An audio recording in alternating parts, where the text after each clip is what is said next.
On Wednesday, a truce was reached in the trade war between the United States and China that began in June 2018 when the Trump administration began slapping tariffs on Chinese products. This is an unbelievable deal for the United States, and ultimately it's a great deal for both countries, and it's going to also lead to even a more stable peace throughout the world. President Trump signed phase one of the deal at the White House with Chinese Vice Premier Liu He, who read a letter from Chinese President Xi Jinping.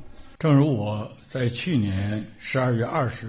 two countries have the ability to act on a basis of equality and mutual respect and work through a dialogue and consultation to properly handle and effectively resolve relevant issues. The agreement reduces some U.S. tariffs in exchange for what the administration says would be an expansion of American agricultural and energy exports to China.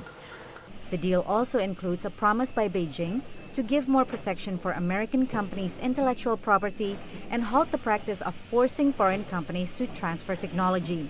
It remains unclear how those provisions will be enforced.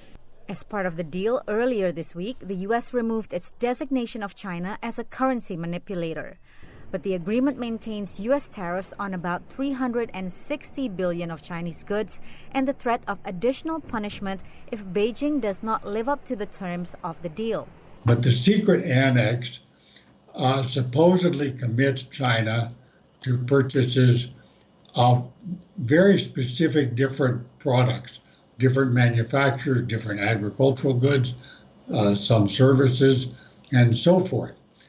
That annex will not be disclosed, but I suppose it will be used by the U.S. trade representative to see whether China is living up to the mark as they perceive the mark, as the U.S. government perceives the mark.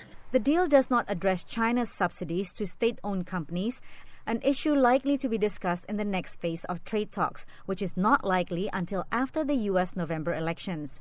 Senate Minority Leader Chuck Schumer called the agreement a huge victory for the Chinese. We've gotten very little in return when it comes to intellectual property, when it comes to people demanding joint agreements, when it comes to cyber theft, when it comes to government-subsidized businesses, the nub of our complaint.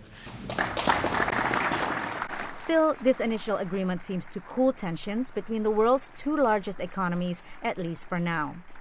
Patsy, Widakuswara, VOA News at the White House.